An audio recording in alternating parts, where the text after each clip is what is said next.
Technical Punjabi channel पर आप सभी का स्वागत है।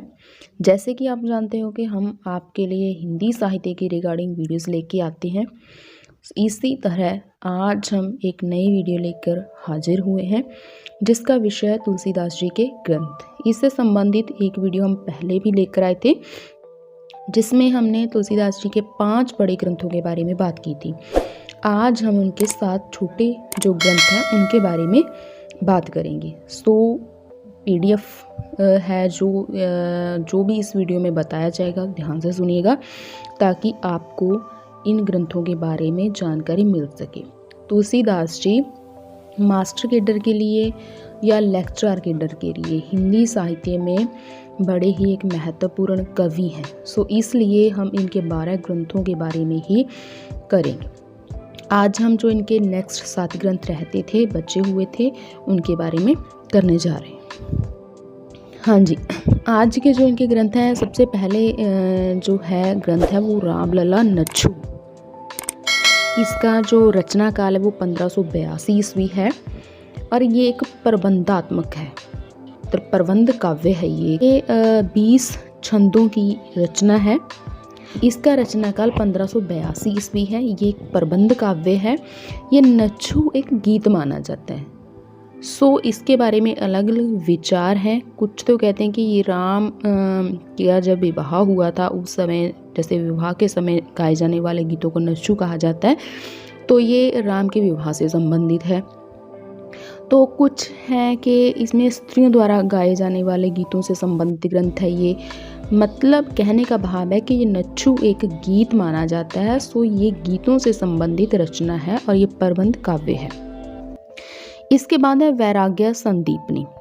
इसका रचना काल 1612 ईस्वी है। इसमें 62 छंद हैं और इसकी रचना जो 3 छंदों में हुई है, दोहा, सोरठा और चौपाई।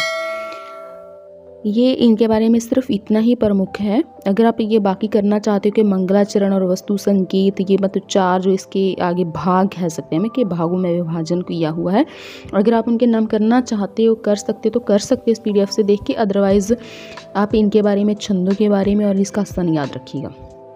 इसके बाद है वर्वे रामायण। वर्वे रामायण की रचना भी 1612 ईस्वी में हुई थी और इसमें क्या है 69 छंद हैं। तो 19 मात्राओं वाला मात्रिक सम छंद है इसमें। तो वर्वे एक छंद माना जाता है, तो 19 मात्राएं होती हैं उसमें, तो ये 19 मात्राओं वाला छंद है वर्वे। और इसमें क्या होता है कि 12/7 पर यति होती है। जब आप छंद करोगे ना तब आपको ये क्लियर हो जाएगा। अब इसमें क्या है कि जो कथा है वर्वे रामायण की वो 7 कांडों में विभाजन हुआ है उसका। जैसे हमारा था रामचरितमानस था, ठीक है, कवितावली, गीतावली, तो वैसे ही इसका भी 7 कांडों में विभाजन हुआ है। और इसमें क्या है कि तुलसीदास जी द्वारा रस और अलंकार का निरूपण भी इसमें किया गया है। और ये जो इसकी वर्वे रामायण की जो रचना थी वो तुलसीदास जी ने अपने मित्र रहीमदास के आग्रह पर की थी। इसके बाद आता है पार्वती मंगल। पार्वती मंगल की रचना जो 1582 ईस्वी में हुई थी। तो इसमें क्या है कि पार्वती मंगल शिव और पार्वती के विवाह की कथा है इसमें, आप याद रखिएगा। तो 164 छंद हैं इसमें।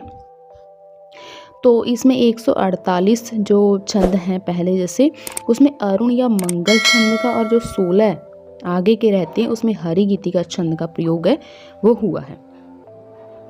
इसके बाद आता है जानकी मंगल।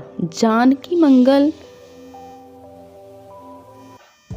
मंगल जो रचना है ये इसकी रचना 1582 ईस्वी में हुई थी और इसमें 216 छंद हैं। और इसमें जो है राम और सीता के विवाह का वर्णन हुआ है जानकी मंगल ग्रंथ में। पार्वती में शिव और पार्वती, जानकी मंगल में राम और सीता जी को जानकी कहा जाता है। इस तरह आप याद रख सकते हो। आगे है रामाज्ञ प्रश्नावली। रामाज्ञ प्रश्नावली की रचना भी 1612 ईस्वी में हुई थी। तो ये 343 छंदों की रचना है। इसमें हर दोहे में शुभ अशुभ संकेत मिलता है। और इसमें क्या है कि जैसे हम खुद पढ़ते हैं तो हम खुद ही उसमें प्रश्न कर लेंगे और खुद ही हमें उत्तर मिल जाएगा। तो ये मतलब क्या है कि प्रश्नकर्ता अपने प्रश्न का उत्तर खुद ही पा लेता है, वहीं से उत्तर मिलता है, वहीं से प्रश्न बन जाते हैं। तो इसमें क्या है, इसमें भी 7 सर्ग हैं इसमें। जैसे पिछले उसमें आए थे कि 7 कांड माना जाता है, कांड, ठीक है। इसमें 7 सर्ग नाम दिया गया है। और इसकी जो रामाज्ञा प्रश्नावली की रचना है वो उन्होंने अपने दोस्त गंगाराम, पंडित गंगाराम के अनुरोध पर इसकी रचना थी वो की थी। आगे है कृष्ण गीतावली। कृष्ण गीतावली की रचना 1571 ईस्वी में हुई है। और ये जैसे सूरदास जी ने भ्रमर गीत ग्रंथ लिखा था, भ्रमर गीत परंपरा का सूरसागर में भ्रमर गीत अंश है, वो लिखा था भ्रमर गीत अंश। तो वैसे ही ये कृष्ण गीतावली जो है ये भ्रमर गीत परंपरा का ही एक अंश है। इसमें राम गीतावली को समकालीन माना जाता है। इसके कृष्ण गीतावली को राम गीतावली के समकालीन ही माना जाता है।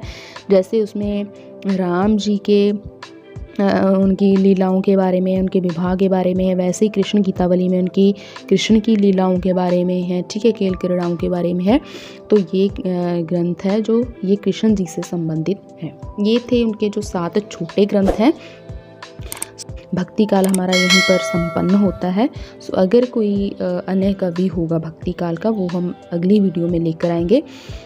नहीं तो फिर इसके बाद हमारा रीतिकाल है वो शुरू हो जाएगा। सो वीडियो अच्छी लगी है तो वीडियो को लाइक करें, कमेंट करें, शेयर करें और इस चैनल को सब्सक्राइब ज़रूर कर लीजिएगा अगर आप ऐसी वीडियोस चाहते हैं या फिर कोई अन्य सूचना चाहते हैं रिक्रूटमेंट रिगार्डिंग या वैसे कोई भी सूचना चाहते हैं। सो वीडियो देखने के लिए आपका बहुत बहुत धन्यवाद।